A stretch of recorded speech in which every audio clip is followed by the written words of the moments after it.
Oi, meu nome é Letícia Conde e eu gostaria de conversar. Eu gostaria de pensar e observar e meditar sobre o que é arte. Antes de mais nada, o que eu sugiro é que você, de uma forma confortável, encontre um ponto no espaço e foque nele enquanto eu falo. Ou, se preferir, feche os olhos e observe o que eu falo, ou veja o que eu falo através das imagens que você mesmo põe em ação internamente. Então, tendo dito isso, feito esse convite, sigamos. O que é arte?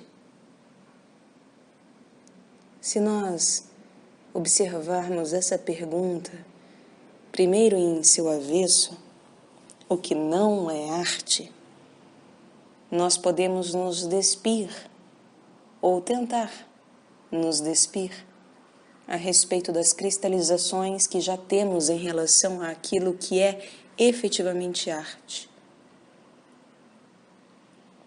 Hoje em dia, nós vivemos um relativismo absoluto em que tudo pode ser arte.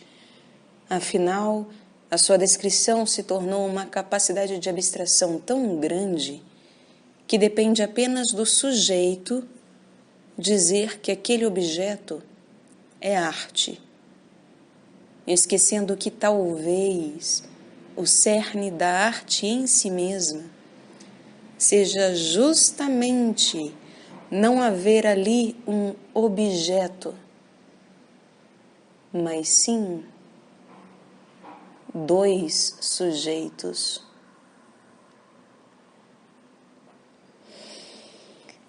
Então, para começar, observemos o seu avesso. O que não é arte?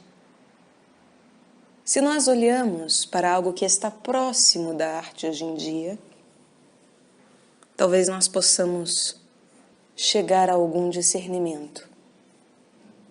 Por exemplo, através do entretenimento, a mídia. Observemos como o entretenimento é capaz de nos levar a diversas esferas, cumprindo justo com a promessa do relativismo absoluto. Tudo pode se tornar atração. E eu posso me sentir atraído por tudo. Entretenimento vem de entretenir, que é manter junto. Mas um manter junto de segurar, de algo que te captura de ti mesmo. Então, se nós observarmos junto de entretenimento a etimologia da palavra arte, encontraremos ars em latim, A-R-S, e techne em grego, que significa literalmente técnica. Então, nós podemos ver uma grande diferença entre entretenimento e arte. Arte é a técnica que eu possuo. Entretenimento, ao contrário, é aquilo que me possui. É aquilo que me mantém junto dele quase como num rapto de mim mesmo. Então, no entretenimento, tomando ele como oposto à arte, dado a etimologia dele mesmo, é aquilo que me sequestra do meu centro para me tornar preso a algo que aquela mídia oferece. Então, tudo o que me tira do meu centro, tudo o que não me devolve a mim mesmo enquanto técnica, enquanto alguém técnico em termos elevados, é um entretenimento a priori. Ou seja, algo que me entretém, me segura dentro de um outro algo. Então, o que é arte? Se a arte é a capacidade de desenvolver técnica, para ser artista, eu tenho que ter um centro. Porque toda técnica vem de uma concentração de um saber, de uma sabedoria. E aqui eu não estou confundindo a técnica com a outra especialização, porque a outra especialização no nosso mundo, na atual vivência dela, é algo que deturpa, que nos faz rasos para todo o resto, não sendo simbologia, não sendo algo que me une propriamente a algo elevado de fato, mas apenas me separando do todo, me tornando uma fração ínfima solta no espaço. Mas o verdadeiro técnico ou artista é justo a fração, a técnica, a especialização que, por ser profunda, também cria altivez, pois o que é profundo está na verticalidade. Então, também cria a possibilidade do altivo, da altitude. Mas o que me tira do meu centro, porque é raso, está na horizontalidade. E tudo o que é raso é possível tocar com os olhos da carne. Então o mar, por mais profundo que seja, eu apenas verei seu raso, porque quando estou de frente para o mar, eu vejo as suas águas correrem até o horizonte, e essa água é o raso dele mesmo. E eu só vejo a profundidade de algo que está na orla. Vejo água cristalina enquanto eu ainda estou na orla, porque depois de um momento em que a verticalidade se torna maior, até mesmo extrema, eu já não vejo o fundo, assim como no céu não há fundo. Ainda que o mar tenha fundo, sendo apenas metaforicamente a mesma imagem do fundo que não se alcança, ainda que ele exista num primeiro momento, como o fundo de um poço, que não se vê, senão apenas caindo dentro. Mas quando se cai, se põe o pé nesse raso e perdemos a noção do que é altivo, do que está acima, se nos pautamos apenas na sensação horizontal, apenas no que eu conheço horizontalmente, eu perco essa noção daquilo que vem de cima. Se nós pararmos para observar, os pés são talvez a única parte do nosso corpo que está na horizontal, de fato. Ainda que outras partes possam ficar na horizontal caso eu deseje, né? A minha mão ela pode ficar na horizontal em relação ao chão, caso eu assim deseje, mas a priori, quando relaxado, o corpo todo está na vertical. E os pés, se ativos, eles pisam ao chão, estando na horizontal, assim como o inverso é verdadeiro. Quando eu me deito, os pés se verticalizam, enquanto o resto, do corpo toma a horizontalidade e adormece, para que outro tipo de profundidade amanheça em mim mesmo.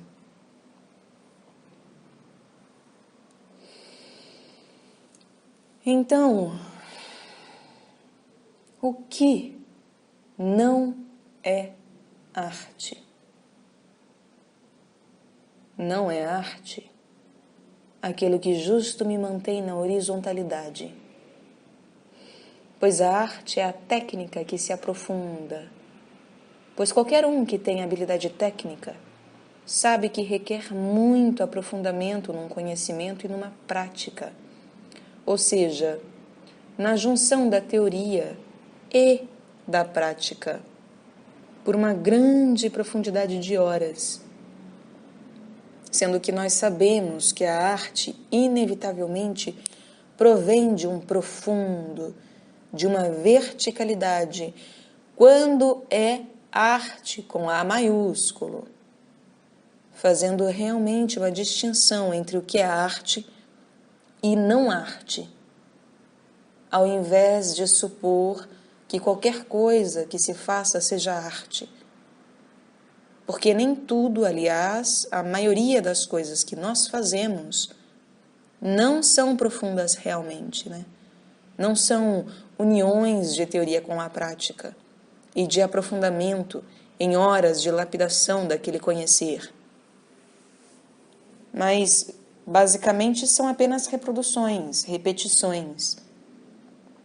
Nós hoje estamos na era da reprodutibilidade. O Walter Benjamin tem um excelente texto sobre isso, aliás. E se pensamos até em termos de sentimentos, a maior parte dos sentimentos, né, que a gente julga ter, não são sentimentos de fato, mas ressentimentos.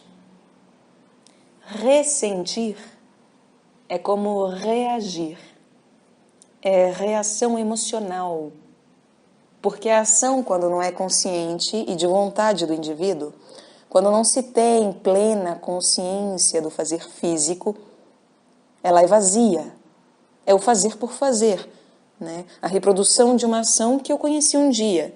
Eu como porque eu tenho que comer, eu respiro porque eu tenho que respirar, senão eu morrerei, inclusive, né? Mas eu não faço de maneira a escolher cada piscar, cada falar, cada respirar, cada mastigar. As pessoas, inclusive, acham isso insuportável. A consciência de cada ato, de cada simples movimento do corpo físico. E quando há movimento emocional, sentimental, a maior parte das vezes não é genuíno o que eu sinto. Porque, na verdade, eu ressinto. Eu constantemente estou ressentindo algo que já senti por alguém. E isso não é só no pejorativo, tá? De ressentir, de mágoa, de reter um sentimento de paralisia em relação a alguém. Como diz um amigo meu muito amado, uma má água. Mágoa. Uma água parada em relação a alguém. Não. O ressentimento é também no gostar, né? De gostar de alguém, de se apaixonar. É a reafirmação de gostar por gostar. É ressentir a partir da hora em que a relação não é construída novamente em cada encontro. Porque é muito trabalhoso construir relações a partir de cada encontro. É extremamente trabalhoso. Então é mais fácil nos pautarmos em relações que já estão supostamente construídas. Então partimos de pressupostos, ressentindo tudo o que já foi sentido um dia. E isso, obviamente, torna muito mais difícil nós amarmos outras pessoas, gostarmos de outras pessoas, perdoarmos as pessoas e, inclusive, vermos quando alguém nos faz mal. Porque nós insistimos, eu gosto daquela pessoa, mas eu gosto. Porque aprendi a sentir um gostar, seja pelo motivo que for.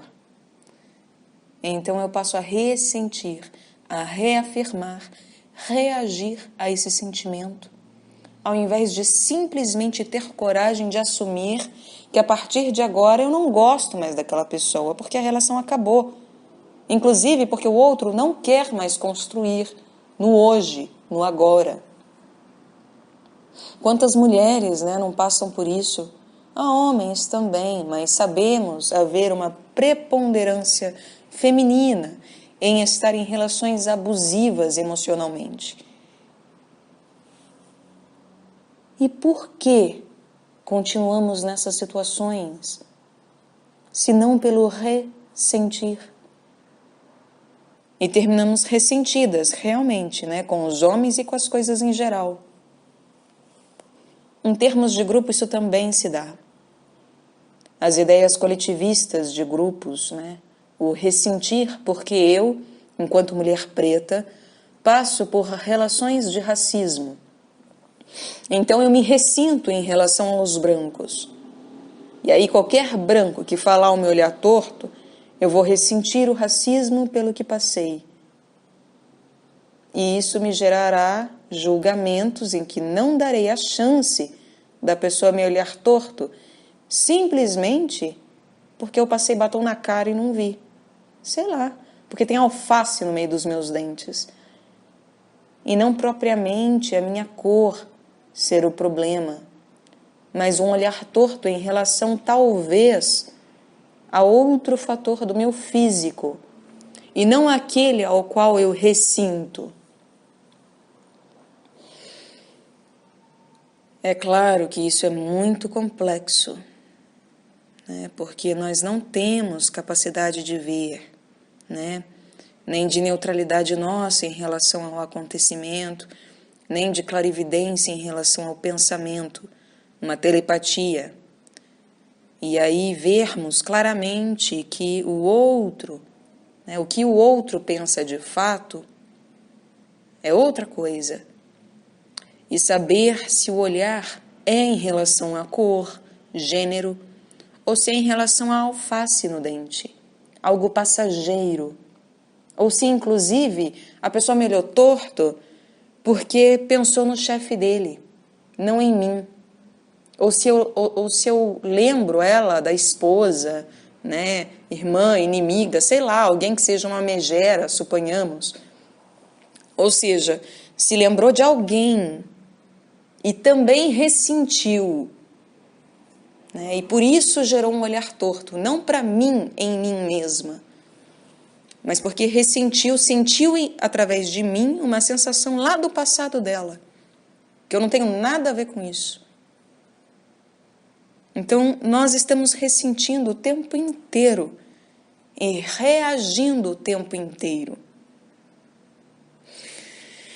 Freud, né, quando ele nos diz que sentimos atração pelos pais e com eles nós nos casamos, é ressentimento. Estamos, né, ressentindo algo da infância. O desejo de possuir um dos pais, né, que a gente sente na infância. O ressentimento é necessário, obviamente, né, para a formulação de si mesmo. Sim, ele é necessário. Mas não é através dele que se avança, né? Não é através de teorias freudianas que se avança. Elas constatam realmente o passado, mas elas não formulam o futuro, né? O ressentimento, né, nós não deveríamos a priori usá-lo para nos casarmos com os nossos pais, mas sim com outros seres, por quem sentimos sentimentos novos. E aí fazermos novas todas as coisas realmente. Então, quando nós aprofundamos essas ideias, nós vemos que muitas vezes os próprios preconceitos estruturais, eles já não existem mais em si mesmos, em termos de genuinidade. E aí prestemos atenção nisso, né? O que eu quero dizer com preconceitos estruturais já não existirem mais em si mesmos em termos de genuinidade? Ou seja, os pretos não são inferiores aos brancos. Não importa a teoria que se use quanto a isso. de que a pele vai se tornar etérica, de que, sei lá, whatever. Bem como as mulheres não são mais frágeis, bem como ser gordo não significa doença, e bem como nascer na África ou no sul do mundo não significa mais ser atrasado. Não importa quantos mapas astrais eu use para corroborar este preconceito, pois todas essas visões são, sim, ressentimentos. São o ressentir um patriotismo, ressentir um orgulho da raça, da cor, do ser ariano, o que seja, ressentir uma situação de enfrentamento que nada tem a ver com o indivíduo que está ali na minha frente, mas, por conta de um traço dele, faz com que eu ressinta o passado e, portanto, também reaja frente à relação que eu tenho para construir ali, ao invés de construir uma relação genuína presentemente. Ou seja, eu acabo construindo com base numa memória ressentida, reagida e, portanto, paradoxalmente, não ressignificada, não renovada, mas morta. Não é uma relação viva, né? Realmente. E quando vemos isso em termos do artista, o verdadeiro artista é aquele que consegue ter esse avivamento em fazer com que se crie o espanto. A arte é a capacidade técnica de se criar espanto. E espanto nada mais é do que o estupefato. Aquilo que te tira do que te prende no dia a dia e dá a possibilidade de você voltar ao seu próprio centro, voltar a si mesmo. Para quem conhece astrologia, essa ferramenta romana magnífica, é como Saturno, que é tão temido, causador de pânico em oitavas mais baixas, Pan, mas também sendo a panaceia em oitavas exaltadas, como, por exemplo, em Libra, sabendo aí que Libra justamente está intimamente relacionada à arte, bem como Vênus. Então é claro que aí é que está. O que acontece, quando não é arte? O que acontece quando é entretenimento? É que isso te tira do que te prende no dia a dia, mas, para isso, te prende em outro meio. A tal ponto que o estado de estupefação, de estar estupefato, espantado, se tornar estupidez. Porque um estado de espanto prolongado se torna estupidez, que seria como um Saturno em Áries, o polo oposto de Libra. Então, arte é aquela que te tira das coisas do dia a dia, mas tem técnica para te devolver a ti mesmo, porque ela não cria objetos, mas sujeitos. Uma Mona Lisa não é um objeto, um quadro simplesmente, mas um sujeito que se apresenta a partir da hora em que você a olha. Isso se dá com qualquer arte com A maiúsculo, hein? Uma verdadeira música, um verdadeiro quadro, verdadeira literatura, uma verdadeira escultura. E mesmo uma verdadeira ciência, uma verdadeira religião. Elas te tiram da lama do dia a dia para que se tenha a possibilidade de que, encontrando esse outro sujeito que se apresenta, esse outro conhecimento, uma relação seja construída. E você, por ter saído das reações do dia a dia, saia também do ressentimento do dia a dia. E ali, numa ação genuína, num sentimento genuíno, uma ideia verdadeira seja construída. E nisso, por haver dois sujeitos que ali se unificam, você volte ao seu centro. Depois de ver uma obra de arte, a gente volta no mínimo, mas inteiro para si mesmo. É como uma boa música, né, que faz você lembrar que tem partes do corpo que já não sabia. Isso normalmente quem faz é a doença. Uma parte do corpo adoece para que lembremos que ela existe.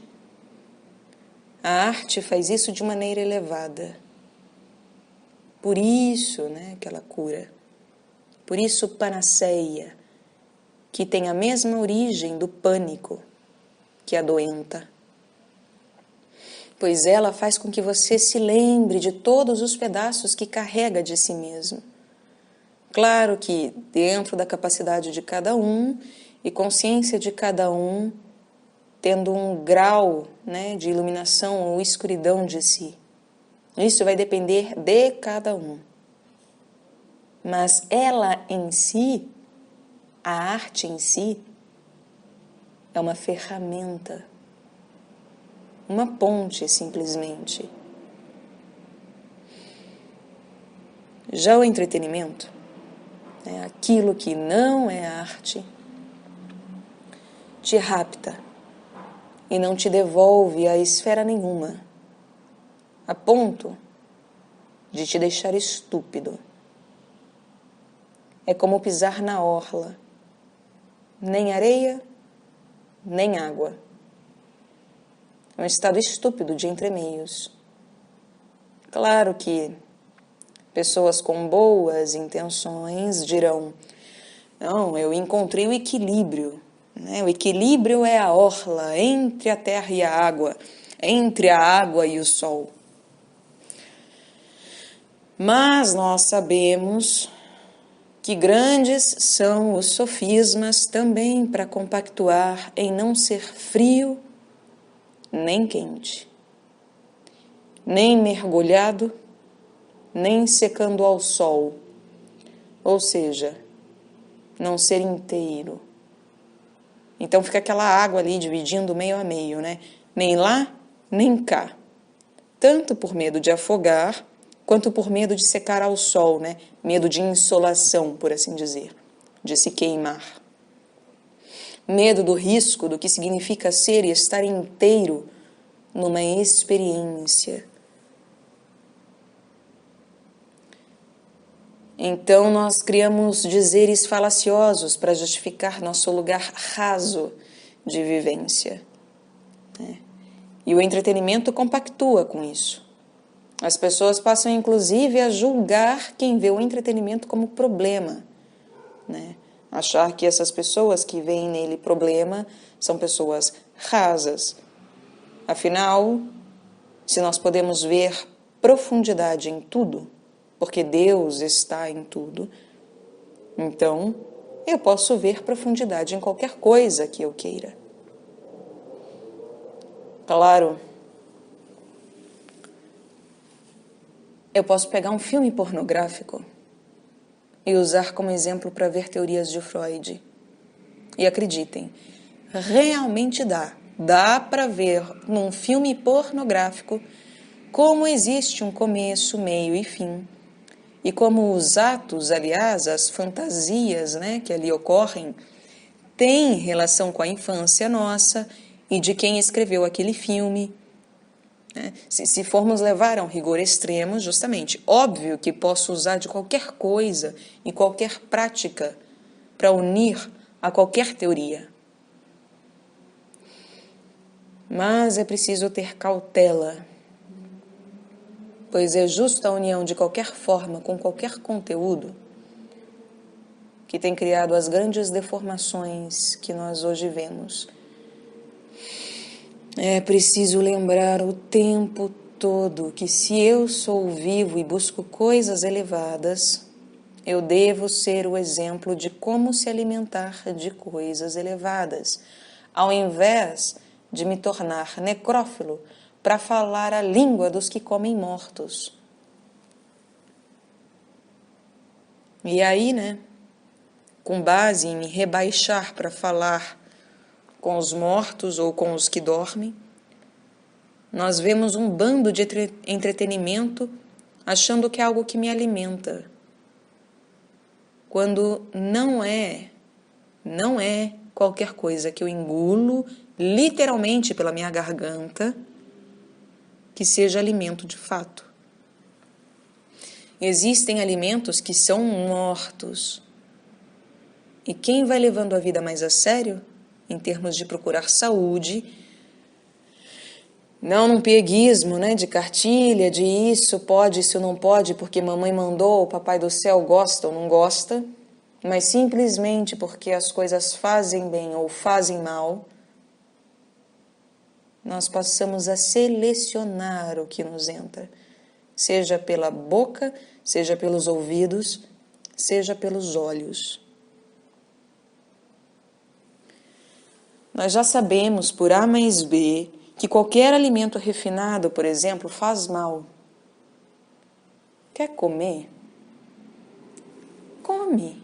Problema de cada um, né? Faça o que quiser, mas é um alimento de fato? Não é. Porque a maneira como ele chega até nós, né? Ele já morreu. Todas as propriedades que ele tinha já morreram, em sua maioria. Ou seja, ele no máximo é um alimento zumbi. É um morto-vivo, por assim dizer. Então vejam que capcioso e difícil. Porque nós nos alimentamos de carniça, mesmo sendo vegetarianos. Se nós vamos tendo mais rigor, né, nada industrializado deveria entrar no corpo. Corpo que empacotou é porque morreu, está em caixa, caixão, está morto, galera. Pessoas vivas dormem em locais abertos, né? E não em locais hermeticamente fechados. Então, quanto mais fresca e livre a comida, mais ela será um alimento com A maiúsculo de fato. Ou seja, mais ela nos devolverá ao nosso centro. E mais uma vez, não significa que não se deva comer o que se gosta e quer. Faz o que você quiser, meu. As contas se acertam solitariamente. Mas tenha nessa conta que o incentivo e oferta de comer porcaria aos que nos rodeiam é de nossa responsabilidade. E haverá consequências em se ofertar cadáver aos outros, ofertar entretenimento, quando se poderia e já se sabe que se tem o dever de ofertar arte. Por exemplo, cada um aceitará, né, e acertará solitariamente. E eu não tenho nada com isso nesse patamar, eu não estou aqui para ensinar coisa alguma, eu não sou ninguém para isso, tá? Mas é meu dever, meu, Letícia Conde, proporcionar a possibilidade de pensarmos em teorias e práticas diferentes da que estamos acostumados no dia a dia, né? Mas é aquilo. Quanto mais é dado, mais é cobrado. E não sou eu, não é o outro que cobra, mas nós mesmos, bem lá no fundo, né? Porque a gente sabe quando o alimento nos faz mal, ainda que tenhamos um imenso vício em relação a ele. Se esse conhecer gerará mudança ou não, é com cada um. Eu não estou aqui para tomar conta da vida e ficar olhando de mudou ou não mudou, amiguinho. Né? O amiguinho faz o que quiser com a própria vida. No tempo, né, de cada um e na possibilidade da força interna, do querer e do dever de cada um, essas transformações vão ocorrendo ou não.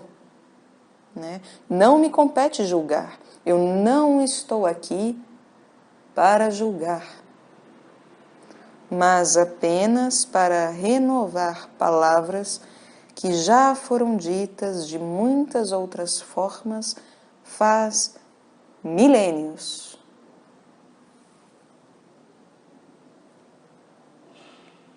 Assim sendo, nós não deveríamos ingerir, né, ou deveríamos, no mínimo, nos acautelarmos quanto às ingestões do entretenimento e tudo o que não é arte. Arte, ela vem de um indivíduo que está minimamente acordado para si mesmo. Não precisa ser, né, o iluminado. Mas a verdadeira arte vem de indivíduos que têm consciência um pouco mais à frente do que as pessoas da sua época, como Van Gogh, né, um Beethoven, que por mais que seja aplaudido no seu tempo, demora um pouco para cair a ficha sobre o tamanho desses seres, né? Seres extremamente solitários, repudiados, tidos como ignorantes, às vezes até mesmo burros, rasos, porque são os outros, são as pessoas que não compreendiam a profundidade deles, e às vezes até hoje, né, não compreendem a profundidade deles e do que eles ofertavam. Quem vê com os olhos da carne, vê apenas rasidão no mar inteiro e julga ser através de qualquer raso que se chega ao profundo. Mas quem é capaz de caminhar por cima das águas, sabe que é sobre um abismo que se caminha desde o começo e que é ao abismo que se vence.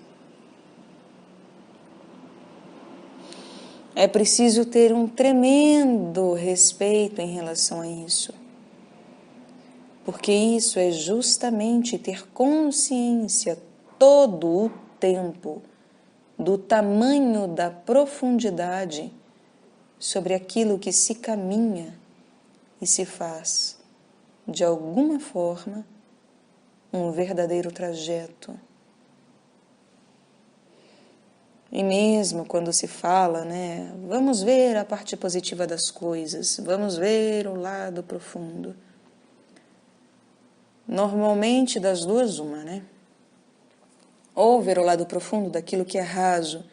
Em verdade, raso é a capacidade da pessoa em, com as suas ferramentas, fazer um furo na orla, um buraco no chão e provocar ali uma profundidade, o que pode-se dizer que tem o seu mérito enquanto obra, ainda que ao mesmo tempo, né, tenha o lado da boa intenção, da qual o inferno está cheio, lotado, porque não adianta querer ensinar as pessoas a fazerem furos no raso, né, e tornar o raso profundo. É uma falácia, né, é uma deformação grave. Ou, numa segunda hipótese, né, é maldade e perversidade de quem assim ensina. Então eu não sei mesmo se convém ficar nessa busca frenética de hoje em dia, de encontrar o lado positivo e profundo de tudo, sabe? É que nem pré-adolescente. Sabe pré-adolescente que a gente não pode dizer peito, mamilo, pinto, que vagina, ele ri? Então, tem pessoas, né, que são espiritualmente dessa idade. E aí o que acontece? Elas riem quando a gente fala de magia negra, né, de bem e mal, de dualidades, enquanto eixos, né? Sendo que nós sabemos que há uma grande possibilidade de hipnose quando se trata de entretenimento, que nos levam todos a sentir as mesmas paixões, ver as mesmas coisas, né, ter as mesmas conexões, especialmente aquelas que eram a intenção do autor, né? Por mais que ele tenha da esperteza de se dizer neutro, né, que não, ele não tinha intenção de nada disso, ou inclusive se calar sobre a interpretação daquele texto. A responsabilidade de quem faz algo para a massa é imensa, meu. Não vejamos tudo isso com olhos tão inocentes assim. Ainda que não seja preciso criar teorias de conspiração, porque daí isso também é estar tão doente quanto crer que tudo é lindo, né? E belo em si mesmo, bastando a existência. Basta existir para ser lindo. Assim como, né, basta o mal existir também para ser, nossa, a conspiração contra mim, né? Querem me pegar, querem me hipnotizar. Meu, todo mundo que conhece hipnose sabe. Só cai em hipnose aquele que se permite cair em hipnose. Então, não é um processo inocente, não é um processo de todo passivo, né? As teorias de conspiração, elas tiram muito a responsabilidade daqueles que estão sob hipnose em terem se permitido estar sob hipnose. Então, nos atentemos. Há responsabilidades aí para todos os lados. E é preciso lembrar todas as vezes delas, né, quando se trata desses assuntos. O entretenimento, ele é simplesmente raso. Ele não tem lado profundo. Um filme pornô é só um filme pornográfico. Um filme de terror é só um filme de terror. Assim como funk é só funk. Não adianta querer escutar notas de violoncelo no meio dele, que não vai ter, ainda que tenha notas. Mas não dá para ficar fazendo analogias a torto quanto é direito. Esse é o problema do analfabetismo funcional, né? Em relação a analogias. Por ser um lado de uma moeda cujo verso é a lei da lógica. Então ela pode, entre aspas, entre muitas aspas, prescindir da lógica. Então, não há lógica comparar funk com orquestra sinfônica, com filarmônica. Contudo, entretanto, tudo é música, tudo soa nota. Então dá para fazer analogias e metáforas, na qual ambas se cruzem em algum ponto. Realmente, né? Em algum ponto, elas vão se cruzar. Mas nem tudo convém. Nem todas as analogias convém de serem feitas.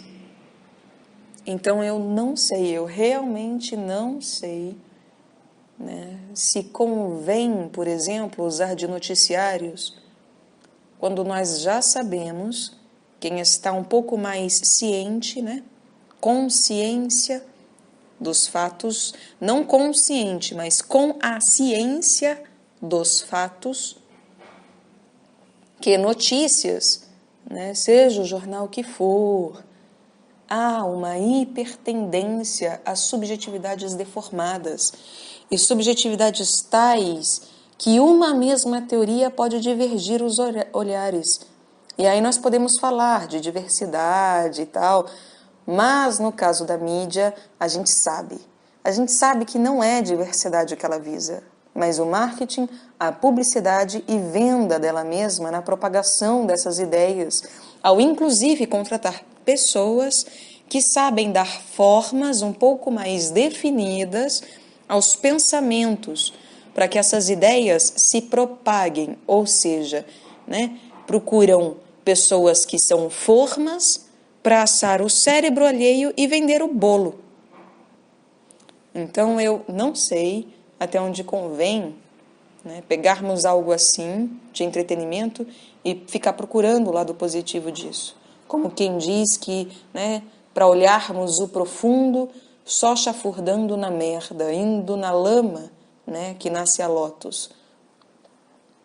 Há uma grande confusão em relação a essa metáfora e analogia da lama. Há uma grande confusão. Porque lama não é esgoto, lama não é lixo, lama não é merda. Lama é água com terra. Só isso. O Buda Gautama, ele vivia em um palácio, tinha família, grandes bens, boas oportunidades de vida, como se diria hoje em dia, ele era um privilegiado e tinha suas regalias. E não é a merda que acontece com ele. Ele não larga tudo para ir à merda. Ele abandona tudo simplesmente para ir conhecer o sofrimento, para ir conhecer o sufoco de não ter uma terra firme onde pisar, nem uma água límpida a ponto de se conseguir ver. Ele escolhe se dar em experiências que são crucificantes, que são sofríveis, de privação de lar, de privação de comida, de companhia, privação de higiene, de planos, privação de várias coisas que hoje nos confortam, inclusive numa zona de conforto mesmo, no termo negativo dessas escolhas, ainda que elas tenham sim seu lado positivo. E assim também, de maneira mais elevada, oitavas e oitavas e oitavas acima, mas seguindo analogamente esse específico princípio, está o Cristo, que abandona pai e mãe para ir por aí, com galera, com pedra na mão para matá-lo, sem garantia de casa, sem garantia de comida, de conforto e nem mesmo de vida, tanto que termina morto.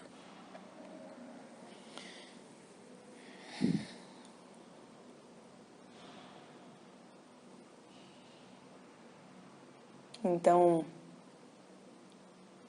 só com esses dois exemplos, já conseguimos ver que os espinhos de uma rosa, bem como a lama de uma lótus, não é a mesma coisa que chafurdar na merda do dia a dia. Não é. As pessoas têm essa falsa crença para si, seja por comiseração de si mesmas, seja por astúcia, seja por não saírem de sua zona de conforto, seja por mornidão, seja por fraqueza, pelo motivo qualquer que seja. Elas repetem e repetem e repetem para si mesmas que se chafurdar na merda da sociedade, na podridão da relação, na rasidão do entretenimento, etc., é fazer os espinhos cravarem na pele e fazer a lama cobrir a semente. Quando isso não é real, é ilusório, porque o que esses seres passaram, seja no grau de Buda, seja num grau de Cristo, e aqui entram vários outros de várias tradições, nada tem a ver com a miséria nossa cotidiana, com a nossa pobreza e miséria cotidiana. Tem a ver, sim, com a miséria de si mesmo. Uma miséria tão grande de si mesmo que se entregam ao mundo com uma plenitude que justamente é dificílimo, gente, de ser alcançado. Senão todo mundo era Buda e se cristificava, né? Mas isso é dificílimo. Dificílimo. E eu sinceramente não sei até onde o esgoto faz parte. Eu não sei mesmo. Talvez fazer parte, inclusive, faça. Mas aí é que está, né? Por que torná-lo foco? Por quê? O foco não está no adubo, mas na terra que se lavra. O adubo é consequência dos animais que ali mesmo passam. Não é preciso buscar cocô para haver cocô na terra, se ali há uma biodiversidade de fato. É diferente. Eu não sei até onde isso é só uma astúcia nossa em ficar reproduzindo literalmente merda e nos ensinando, né, a reproduzir e pior, achar que a merda é necessária para o crescimento e desenvolvimento, né, enquanto homens.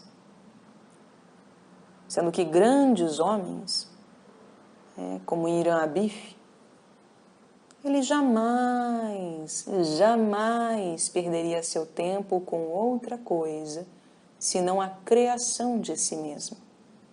Né? A busca, o encontro de exercícios que justamente o levem para o céu de assalto, que garantam que ele consiga se elevar. Né? Em hora alguma, isso é chafurdar na merda. Esses grandes homens, eles não chafurdaram na merda do ser humano. Pelo contrário, no máximo, eles chafurdaram na merda de si mesmos. Mas isso não significa fazer merda. E sim conhecer a merda que inevitavelmente, historicamente, se tem feito. Eu não sei se vocês conseguem ver, mas é abismalmente diferente.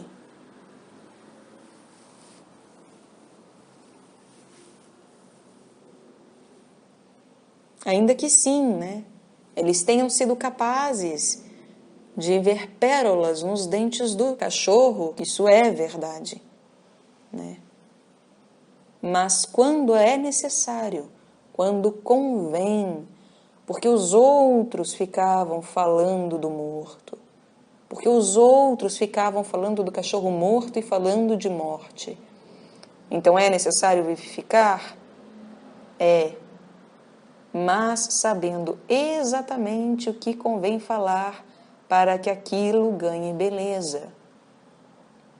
Não é com base numa mentira, porque certamente o dente daquele cachorro devia de ser branco como uma pérola.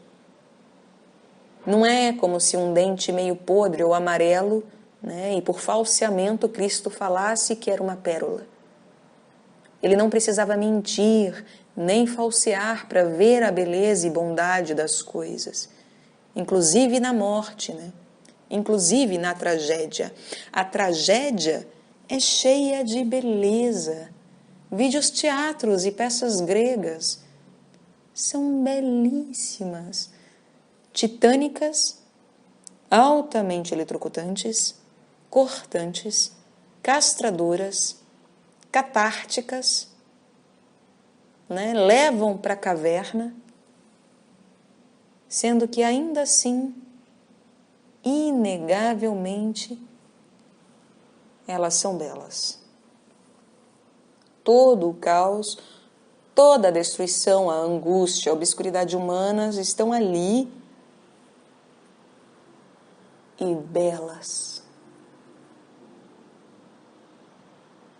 Não é um negar pelo negar, não é um não ver o morto que está ali.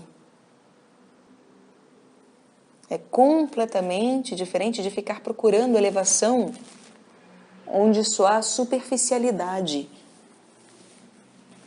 Pois também é um ensinamento não jogar pérolas aos porcos, bem como não atirar coisas santas aos cães. Mateus, capítulo 7, versículo 6. Que dirá ver pérolas e coisas santas saírem da boca de porcos. Certamente esse não é um ensinamento, né? E mais, a pérola estava na boca de um cachorro, era um cachorro e não um porco que tinha uma pérola na boca. E ter discernimento para conseguir compreender essa diferença entre os animais é crucial, pois é aí que reside o ensinamento, né? Também. Não se compra gato por lebre e não se deve confundir os mamíferos só porque aparentemente pertencem ao mesmo grupo. As aparências enganam, para o bem e para o mal. Por isso que de boas intenções o inferno está lotado. É preciso saber o que se vê, ter uma grande observação e um imenso discernimento. Senão a gente fica achando que evolução é aumentar o estado de miséria em que nos encontramos. Enquanto que misericórdia é esvaziar o coração dos nossos próprios preconceitos, sendo que preconceito não é só quanto a etnias e coisas de grupos, mas também quando eu preconcebo que tudo é lindo e vou encontrar a gota de beleza em algo que é completamente feio. E pior, quando eu não sei ver a beleza real daquilo, por aquilo ser si mesmo. Porque a beleza do que é raso é ser raso. E não cavar um buraco e dizer que é profundo porque eu vejo. Encontrar a beleza daquilo, né, que é o que chamamos de mal, está em ser mal em si mesmo, não em transformar em bem, ainda que ele contenha o bem como gota potencial dentro, e podendo a vida se tornar quem sabe. Mas as pessoas têm muita dificuldade em compreender a beleza do mal pelo mal em si mesmo. E quando nós mostramos que algo é raso, é só raso mesmo, elas se ressentem, tornando a ficarem eufóricas e alegres e encontrarem o bem dentro do mal como semente. O ressentido é aquele que espera sentir novamente um determinado sentimento em relação a algo ou alguém, né? E nós tendemos, por cegueira nossa, ver como ressentimento apenas aquele que fica triste, frustrado ou com teorias que alimentam uma interpretação torta, deformada em relação ao ocorrido dentro da relação. Mas mesmo aquele que sente a alegria e euforia, né, de se contentar com algo dentro de uma expectativa, ele é um ressentido. Nós apenas não vemos porque tendemos a analisar ressentimento apenas como algo negativo, de perda.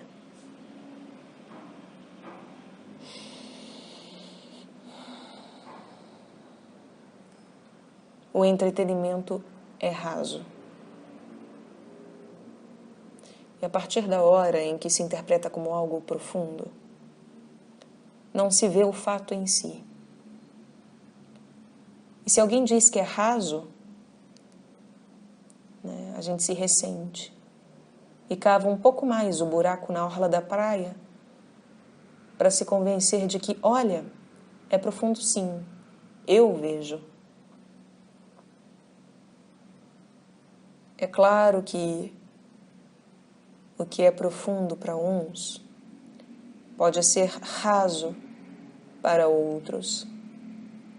Então é claro que uma criança pode dizer numa análise, né, que um determinado ponto da praia é profundo para ela, quando um adulto compreende que não é profundo em si mesmo, mas em relação a ela, criança, bem como raso em relação a ele, que é adulto.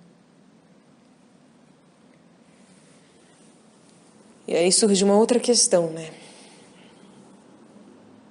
Como sair então de uma interpretação subjetiva deformada, ou mesmo objetiva, cristalizada, mas que é pautada somente em mim, em um eu adulto ou infantil?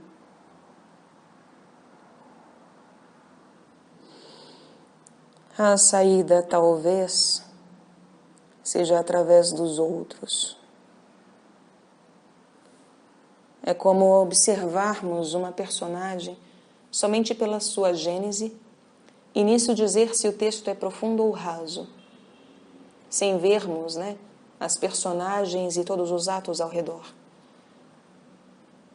Ver o todo depende de ver os seres que ali se encontram e ainda mais as relações que foram criadas. Se sabemos que a analogia e mesmo a lógica carrega outros ao lado, porque na lógica há mais do que apenas uma constatação objetiva baseada em um sujeito. A lógica, ela não pressupõe apenas uma afirmação derivada de mim mesmo. Bem como na analogia, né, ela também faz com que vejamos, né, que se tomamos um espelho como exemplo, ao mexer o meu braço, as figuras, as imagens, os sujeitos que estão ao redor irão também se mover de maneira análoga, ainda que não necessariamente idêntica. Então aí nós temos a oportunidade de ver que algo será minimamente profundo se outros ao redor também aprofundam algo naquele fato em si mesmos. Não porque eu cavo um buraco e mostro, mas porque eles aprendem a cavar buracos por si próprios. Aprendem a praticar, né, profundamente a teoria que eu mostro. E mais, aprendem a ver que não é preciso que eu abra buracos e nem mostre o raso. Isso já há em todos os lugares. Ganha-se, então, a capacidade de constatar, de observar, e a partir daí discernir que o verdadeiro ato não está em reproduzir o que já está criado, dado, mas sim em criar uma nova forma de se relacionar com o raso da orla e o abismo do mar em si mesmo. Como, por exemplo, ao invés de cavar, voar. ao invés de afundar, levitar. Caminhar sobre qualquer superfície que se queira, ainda que não haja sequer lama onde deitar a raiz. A raiz em si passa a estar naquilo que é invisível aos olhos, sem com isso fazer com que qualquer coisa se torne necessariamente boa. Há um moralismo em querer transformar, quase que de forma infantil, tudo o que é mal em algo bom, o que é feio em belo, ao invés de se aceitar que são polos, e sendo polos de um mesmo eixo, precisam ser trabalhados como são em si mesmos. Isso é encontrar a possibilidade de um centro. Não precisar transformar o outro em algo outro senão ele mesmo, ainda que isso signifique rasidão, obscuridade e baixeza. A palavra vilão, por exemplo, ela vem etimologicamente de algo que se torna baixo, sem valor. Ora, se nós tomarmos como exemplo uma moeda antiga, né, ela não tem valor em si mesma no mercado de trocas. Eu não compro nada com ela. Mas ela tem valor, sim, como relíquia, como tendo sido necessária num tempo outro, tendo se tornado sombra da luz de agora. E aí não é preciso fazer com que ela volte a circular, querer dar valor de mercado para ela, mas sabendo que se vende e compra esse tipo de moeda, é por conta dos valores além do que ela representa em si mesma. Isso só se torna possível por conta desses valores que a ultrapassam e do mercado de trocas que continua circulando e acontecendo. O mérito não é dela, mas daquilo ou daquele que a ressignifica e, portanto, a torna nova aos olhos de quem a veja. Mas não é possível conversar sobre valores de mercado, sobre vida corrente, usando moedas antigas, né, como exemplo, querendo fazer delas o valor odierno. Não vai dar certo. O que passou, passou, ainda que seja preciso ter seu grau, né, de valor justo pela mudança que se possibilitou através daquela moeda enquanto ferramenta. Mas veja, enquanto uma moeda circula, ela não é vil, porque ela é aquela que simboliza o valor em si mesma. Ela se torna uma representante do valor, um símbolo do valor. Quando ela se torna vil, quando ela deixa de estar em circulação para ser substituída por outra.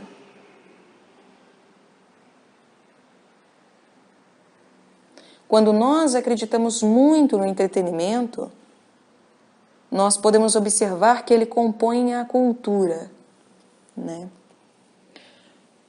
Agora, pensem, um Leonardo da Vinci, ele não é a cultura de um povo.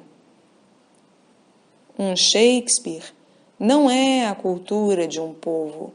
Por mais, né, que se diga e que seja o maior poeta inglês, o maior pintor italiano, o inventor, enfim, eu coloco um Leonardo da Vinci como poeta também, no sentido tradicional grego, né, de Diotima. Então, por mais que os países onde eles nasceram os tenham patrioticamente como seus poetas, tal qual, né, como se os países fossem seus donos, ainda assim, a verdade é que um país é pequeno demais para comportar nomes como esses, seres como esses. É como se eles fossem não só do mundo inteiro, mas inclusive de outros planetas.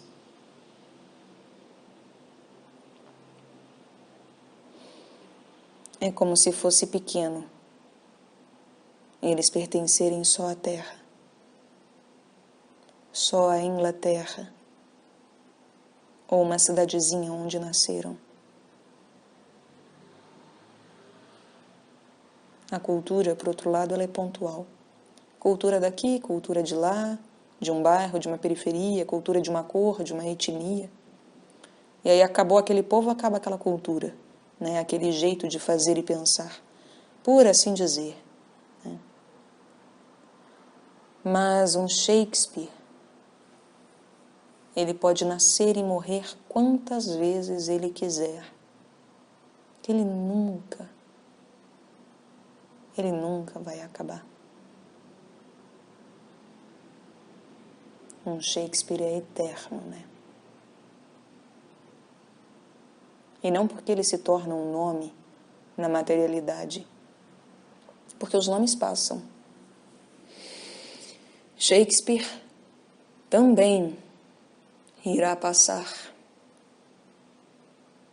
ainda que seja prudente ler até hoje Homero.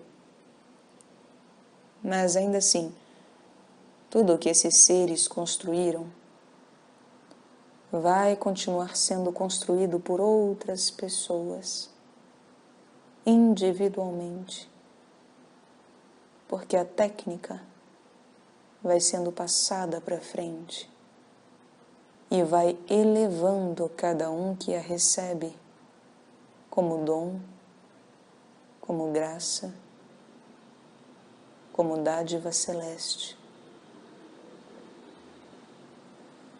É justamente por conta do próximo que carrega a técnica que o artista continua vivo.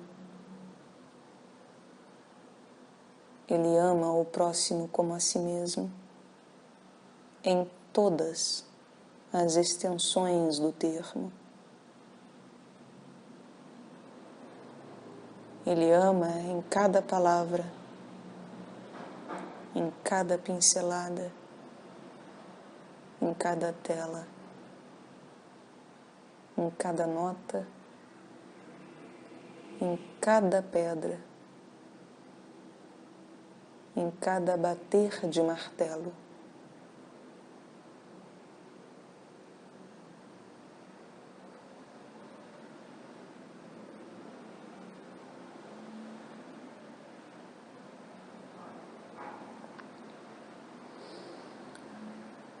Tudo que tem a ver com altitude tem relação com fogo. O fogo é vertical, assim como o ar também o é. Mesmo que aparentemente se possa dizer que o ar é horizontal por passar entre nós, né? Mas ainda assim o seu princípio é verticalizante. Quem observa o nariz sabe disso, pois uma boa respiração revela essa verticalidade. A maior parte das pessoas respira pela boca, mas a verdadeira respiração é pelo nariz, né? Pelas narinas. E elas são verticais, assim como o diafragma que sobe e desce. Então, o verdadeiro ar, quando elevado em sua prática, ele faz com que a teoria se apresente também de maneira elevada, por nos elevar até um patamar de centramento em si mesmo. Um centramento esse em que eu escolho cada respiro que eu dou. Ainda que para muitas pessoas isso pareça absurdo, porque a maior parte do tempo nós respiramos de maneira automática, involuntariamente. Um bom exercício, que eu sugiro é ler livros em voz alta, falar em voz alta, mas sem a intenção de nada, sem estar dando aula, sem ter uma intenção, sem estar proferindo um discurso apaixonado, mas só falar, só ler e, se possível, gravar.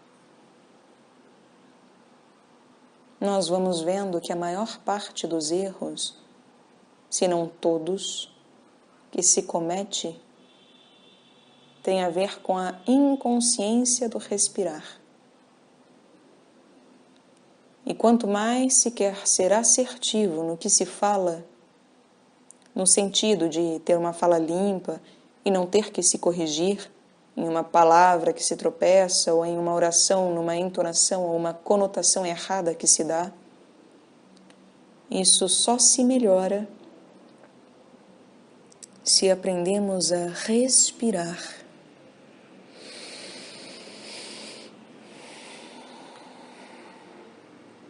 Então, cada respiro começa a se tornar extremamente importante. E nós começamos a ver que eles fazem parte do texto junto com as palavras. Que para eu aprender a ter técnica para exalar o ar, porque falar nada mais é que exalar o ar na horizontal, que vem de uma vertical profunda e sai numa horizontal, eu preciso antes aprender a inspirar com o órgão que é mais elevado do que a boca. Aliás, um ar superior que entra para que um saber inferior saia. Porque, obviamente, perto daquele que me inspira, eu nada sei e nada sou em verdade.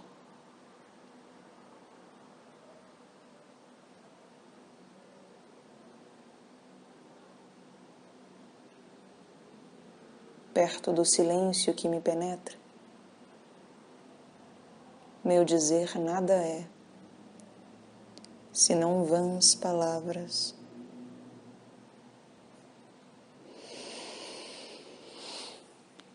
E ainda assim, paradoxalmente, é necessário dizer, é necessário inspirar.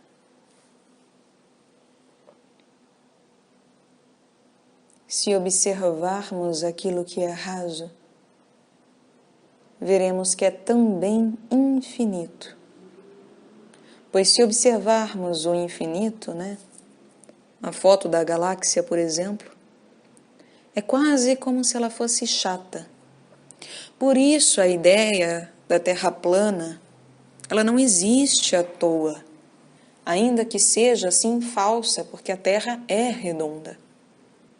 Mas a galáxia, ela dá a impressão de ser quase plana também, se nós repararmos, porque o infinito é justo a impressão desse raso aos olhos da carne, O raso que se perpetua até não poder mais, o horizontal, o infinito, que é horizontal.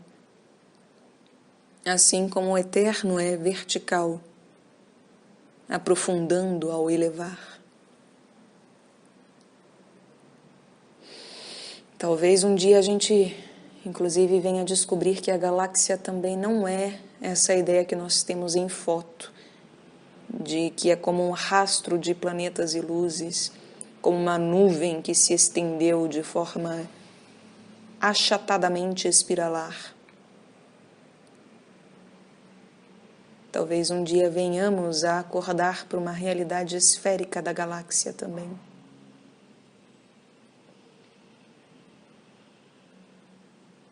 e espiralar em profundidade, não em achatamento.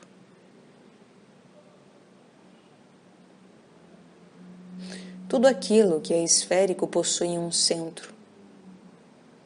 Porque o que é infinito, obviamente, em relação ao que é eterno, né, forma uma cruz. Né? E em um ponto eles se encontram, porque é isso, o infinito é horizontal, o eterno é vertical. Então o infinito em relação ao eterno forma uma cruz, e onde eles se encontram tem esse ponto. E esse encontro, esse ponto, forma o centro.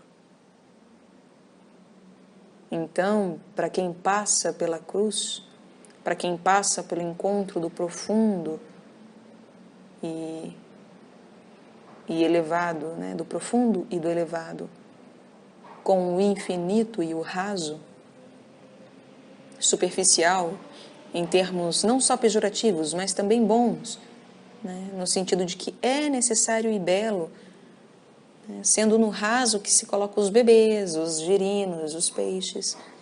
É no raso que a vida se dá, e muito da beleza do nascimento da vida pode ser visto. Então, quem passa pela experiência da cruz, em seu sentido mais simbólico e belo e bom e verdadeiro, claro que é o encontro do infinito com a eternidade, e vai ser necessário vivenciar ambos. Então vai haver horas de entretenimento e horas de arte, horas de coisas mundanas e horas de coisas elevadas, celestes, espirituais. Vai haver hora para tudo. Contudo, não confundamos, né? As coisas mundanas já nos são ofertadas a todo instante. Então, quando eu for produzir e ofertar uma experiência, por que não deixar de ofertar o entretenimento para oferecer arte? E com isso gerar atração não para a infinitude de quem reproduz a vontade, mas sim para exaltar o que nos eleva por ter eterna profundidade. Nós sabemos também, se pararmos para pensar nos seres elevados, né, em homens e mulheres elevados, que nós os admiramos justamente por sua capacidade de alta técnica, alta capacidade de criação, e não de reação, mas de ação no mundo, não de ressentimentos, mas de sentimentos genuínos e verdadeiros, de concepção de ideias imaculadas. Então, paremos para pensar. Será que um Beethoven teria tempo de ir ao cinema, por exemplo? E isso para não citar Cristo, Buda, porque daí é não com certeza, né? Assim, com certeza.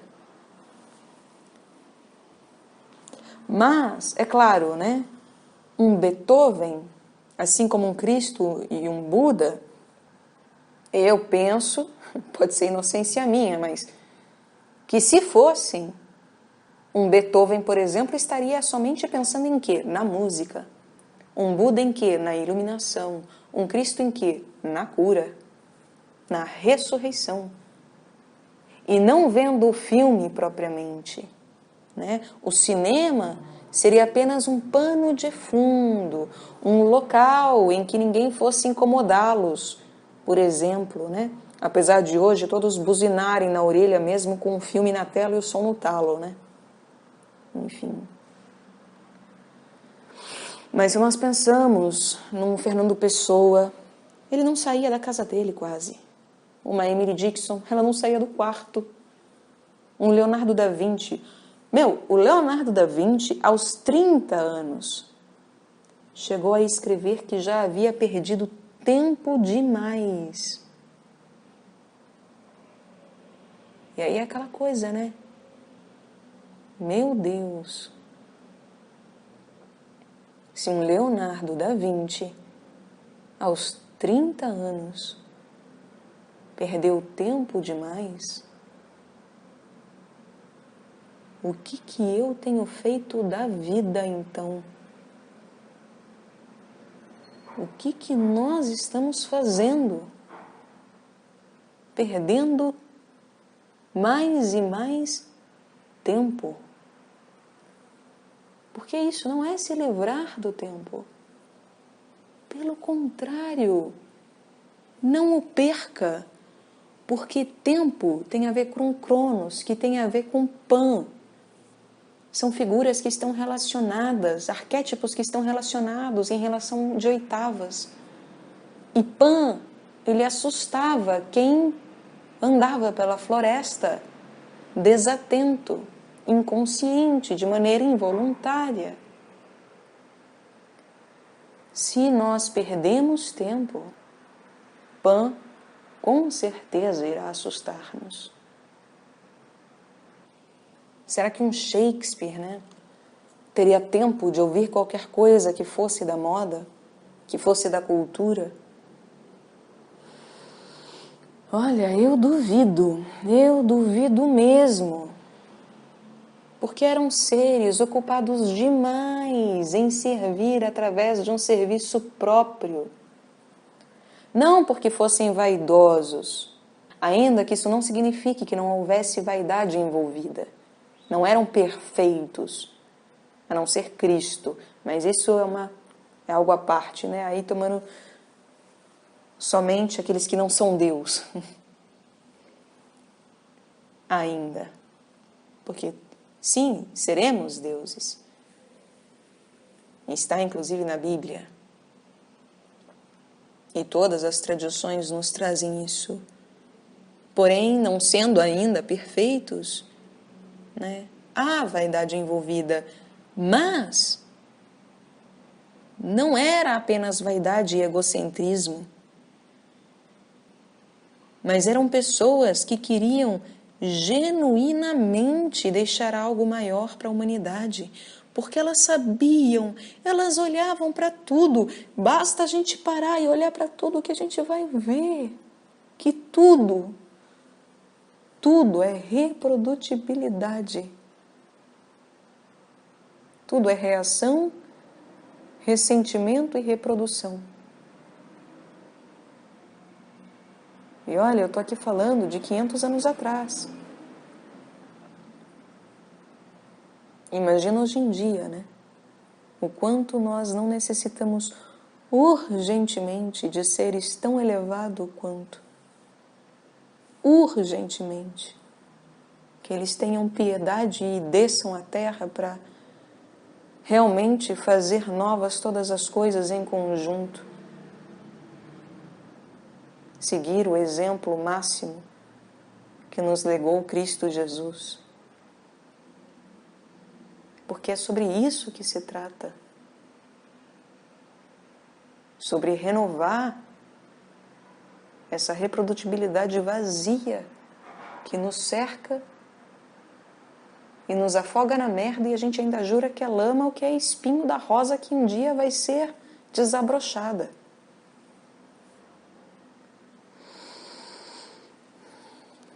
É claro que o problema, né, de leis da lógica, de leis elevadas, dos axiomas herméticos, por exemplo, é que eles dependem muito, se não exclusivamente, de uma alfabetização que está muito além do que hoje a gente é capaz, né, de compreender e aprender. Nós repetimos axiomas herméticos e leis de lógica e de analogia, né, e as usamos de qualquer jeito, quando na verdade, se tivéssemos realmente capacidade de ver o que nós fazemos, nós veríamos que, meu Deus, nós ainda não sabemos o que fazemos. E Cristo Jesus repetiria uma vez mais: Pai, perdoa-lhes, pois não sabem o que fazem.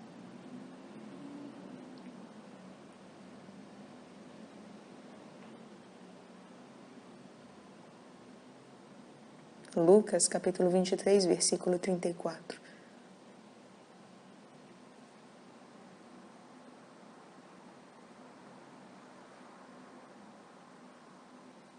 Nós não sabemos o que fazemos, gente. E isso não significa sair fazendo qualquer coisa. Quanto mais se faz qualquer coisa, mais não se sabe o que se faz.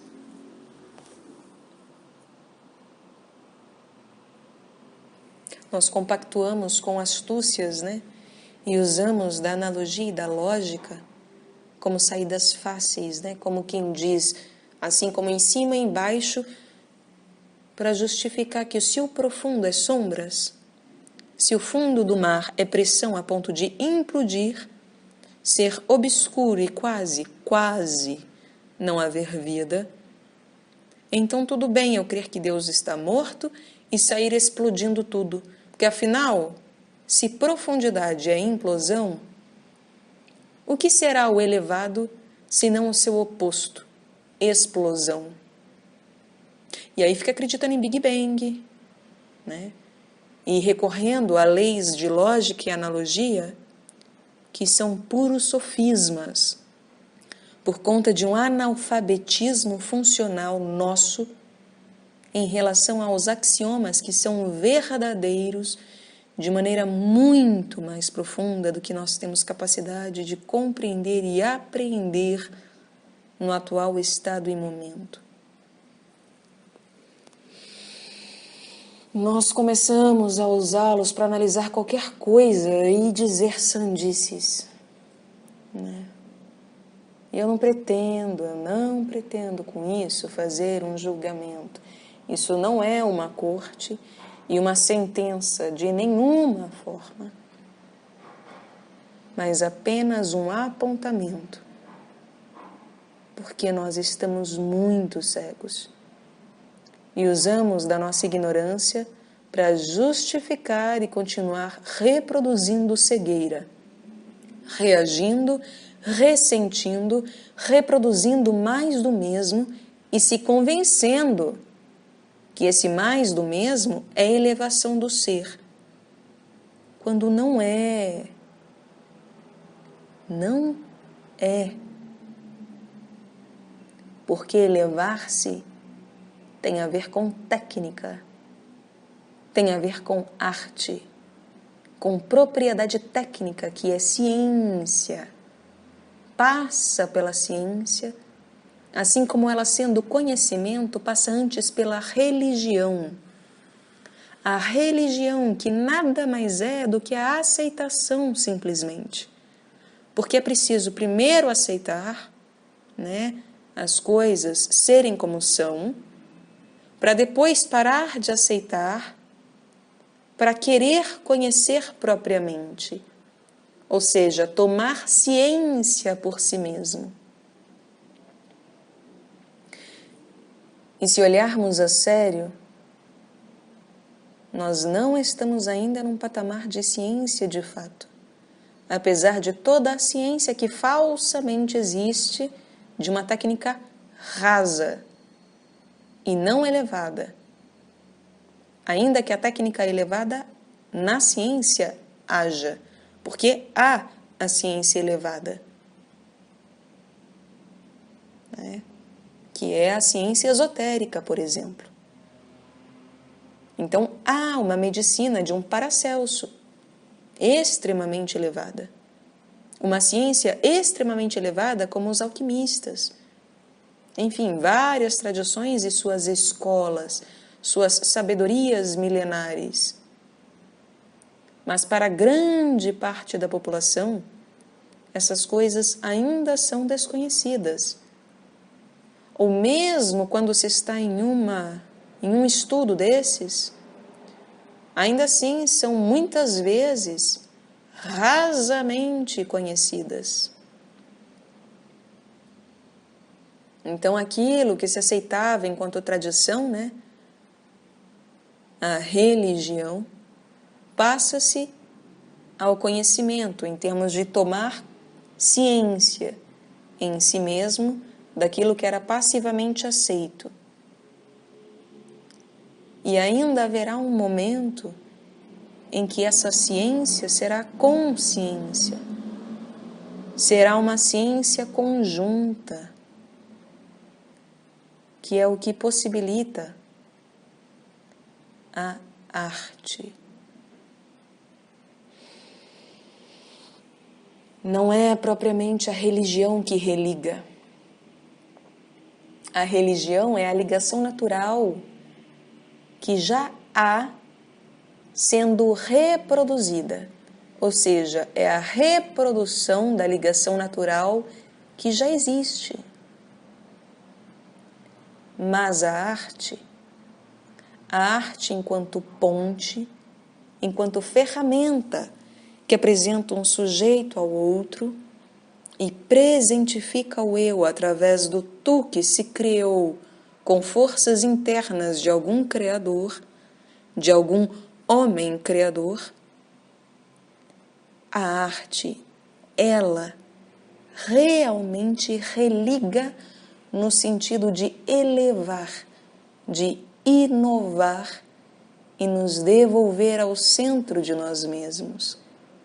E nisso, ao voltarmos ao nosso centro, ou talvez estarmos e sermos nele pela primeira vez, conscientes, nós temos a possibilidade, não é a arte que faz isso, mas ela gera a possibilidade de, tendo e sendo neste estado, configurando, né, esse conjunto de fatores sincrônicos e arquetipicamente postos e centralizados,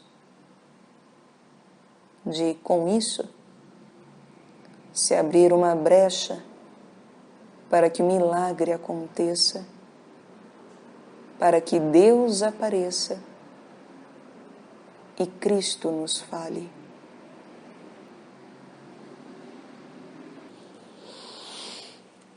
É claro que eu poderia falar de outras tradições e outros ditos, avataras, etc. Mas o meu dever aqui é falar de Cristo. Porque eu sei que Ele é o centralizador de todas as tradições. Ele é o centro de todas as tradições.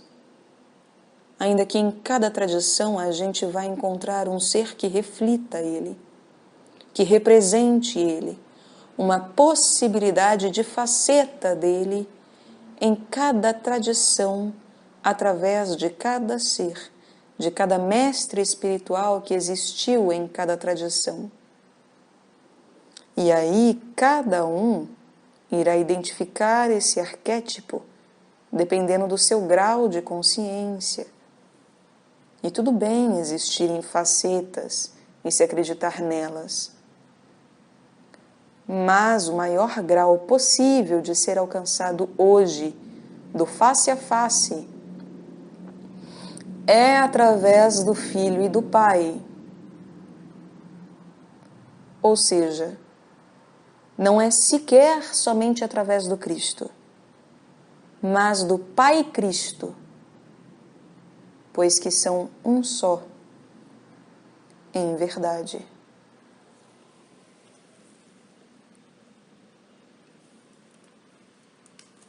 E claro, sabendo que para além disso, há também o Espírito Santo,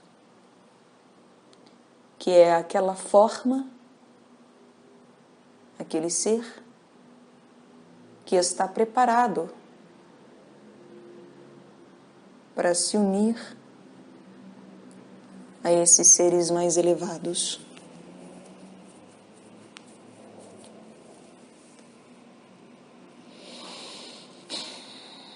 Então é preciso tomar muito cuidado. Muito cuidado. E nos acautelarmos em relação àquilo que ingerimos. Porque é claro que eu posso assistir um filme pornográfico, como já dito, e estudar teorias psicológicas em relação a isso. Nós podemos fazer toda uma abstração semiótica em relação à movimentação e fantasias relacionadas ao desejo daqueles atores, daquele enredo. Porque, por mais esdrúxula que essa ideia pareça, nós sabemos que é um enredo a ser seguido à risca, né? Porque os filmes pornográficos, eles são muito bem pensados. Pois é isso, se eles não souberem fazer um roteiro e sequência de imagens que mexa de uma maneira específica com o público, a máscara cai facilmente, né, gente? E aí a gente não acredita no que está vendo. Fica explícita a vulgaridade do ato. A vulgaridade no sentido mais cru dela mesma. Porque o ato sexual em si, ele pode não ser vulgar. O ato mais vulgar num filme pornográfico é o quererem te embutir falsos prazeres e falsas ideias. Porque os próprios atores muitas vezes não sentem prazer algum em fazer aquele ato entre eles. Não é algo prazeroso, por assim dizer. É apenas morno. Então a vulgaridade, né, ela está na perversidade em vender uma falsa relação. E a relação mais básica, né, que é o sexo animalesco, pois até os animais se relacionam sexualmente. E ainda assim, nós conseguimos falsear até isso, né? É a maior das perversidades. Claro, falsidade e vulgaridade num filme pornográfico é isso. E não o sexo em si mesmo. O que não significa que o sexo está liberado, mas são etapas de um processo. Antes um sexo vivo que um sexo morto ou morno. A morte e a mornidão são muito mais vulgares do que um ato, ainda que sexual, desde que esteja vivo. Pois não há vergonha naquilo que é vivo. Mas quem é vivo sabe que nem tudo convém. Apenas isso. O sexo, ele passa a não convir depois de um determinado tempo. Só isso. É claro que esse só é um grande passo. Mas não convém falar sobre isso neste momento. O fato é que eu consigo usar até mesmo de um filme pornográfico para analisar a mente humana, a infância, né, problemas psicológicos ou não de cada um, né, e que cada um vai ter, as manias, fetiches, taras, parafilias, o nome que se dê. Resta perguntar então, convém fazer isso? E não convém. Com tantas opções do que analisar, é desnecessário. E isso não é sendo moralista. Porque a margem, ela faz parte da água, faz parte do oceano. Talvez, aliás, sua grande beleza esteja na praia, no encontro, né, do mar que se torna raso para poder tocar a terra. Mas ainda assim, não se vive somente disso. E quem quer ir longe, é preciso correr o risco de morrer afogado. É preciso correr o risco de morrer de uma insolação. Isso separando o sol da água, né? O fogo da água. Porque se unimos, é preciso correr o risco de afogar-se, né? De andar sobre as águas e afundar, tal qual pedra.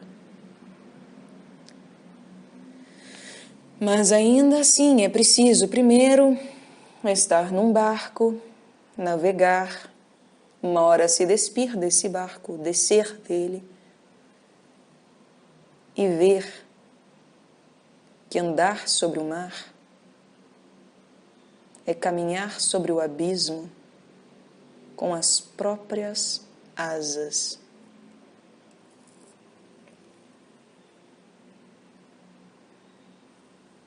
É claro que é inocência acreditar também que as asas são nossas propriamente.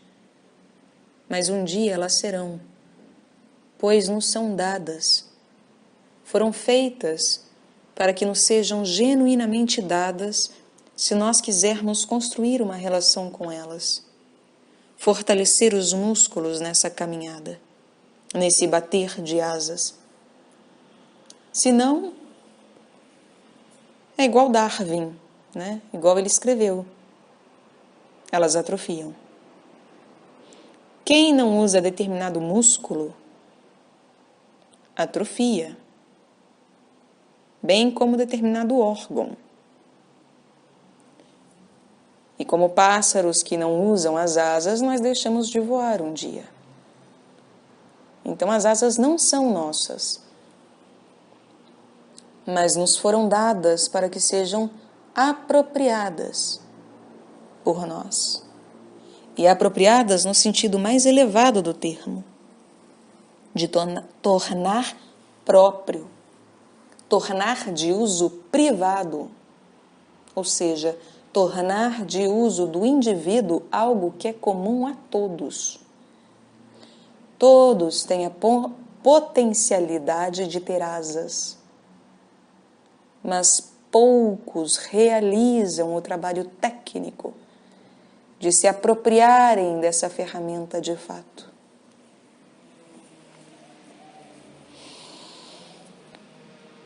Então pensemos melhor sobre o que é a arte e sobre os entretenimentos que escolhemos para que façam parte da orla da praia.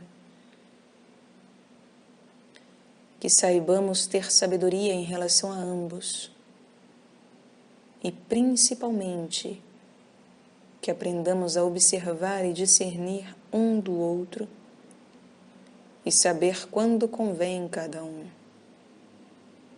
Porque há entretenimentos que simplesmente não convém hora alguma, como jornais que só geram coisas ruins, músicas que só causam ruído dentro de nós, filmes que não nos devolvem a nós mesmos, mas nos lançam ao furor das paixões baixas e da crendice de massa, né? Ou a um passado materialmente histórico, olha Marques, violento.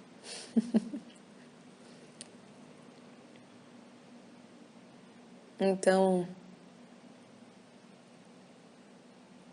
que estejamos atentos para que, dentro do nosso espanto e estupefação, não nos tornemos estúpidos demais.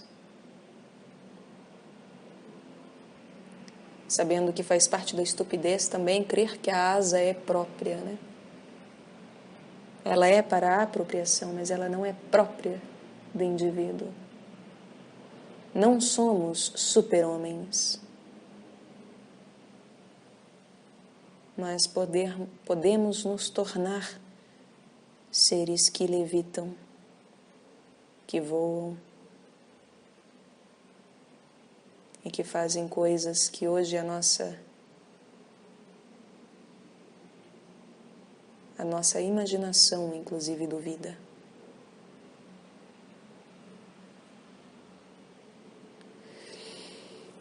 Que saibamos ter da estupefação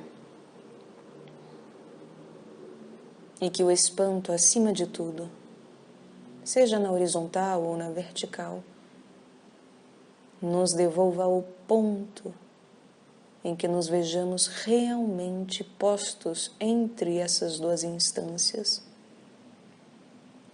e que vejamos que no meio delas, bem onde se encontram, está o nosso coração.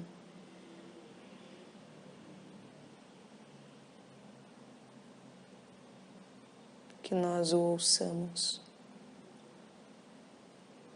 e que a arte, a ciência e a religião, ou seja, a verdadeira espiritualidade, nos tire das reações, dos ressentimentos, das reproduções e nos devolva ao nosso verdadeiro centro, para que possamos verdadeiramente nos ligar com algo superior, algo a mais. A arte como ponte ao outro, irmão, a quem eu encontro, por finalmente voltar ao Pai.